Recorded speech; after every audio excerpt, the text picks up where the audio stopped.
আসসালামু আলাইকুম। আজকে আমরা নিকৃষ্ট ব্যক্তির পরিচয় সম্পর্কে আলোচনা করব। আমাদের সমাজে এমন কিছু মানুষ আছে যারা দ্বিমুখী আচরণ করে, অর্থাৎ একজনের কাছে একমুখী আচরণ করে, আবার আরেকজনের কাছে আরেকমুখী আচরণ করে। এমন দ্বিমুখী আচরণ তারা লালন করে। এমন মানুষ আমাদের সমাজে রয়েছে, যারা কোনো ঝগড়া বিবাদে দুই পক্ষকে দুই রকম কথা বলে ঝগড়াকে আরও বাড়িয়ে দেয়। এরূপ মানুষ সমাজে আল্লাহর কাছে নিকৃষ্ট মানুষ হিসেবে পরিচিত। কিয়ামতের দিন সেই ব্যক্তিসমূহ নিকৃষ্ট হিসেবে দেখতে পাওয়া যাবে।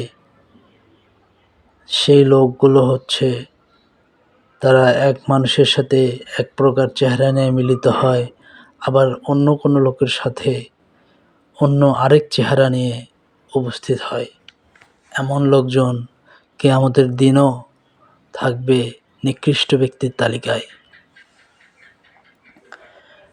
আমাদের সমাজে এই ধরনের মানুষের অভাব নাই।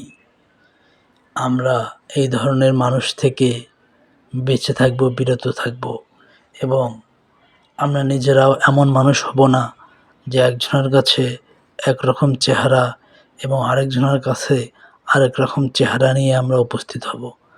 অতএব আমরা আল্লাহর কাছে এই বিষয়ে বিশেষভাবে পানাহ চাইব যে আমরা যেন এমন না হয়ে যাই।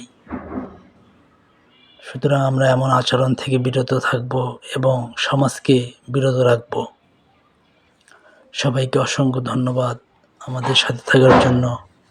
আমাদের ইউটিউবে সাবস্ক্রাইব করুন এবং ফেসবুকে ফলো করুন। ধন্যবাদ।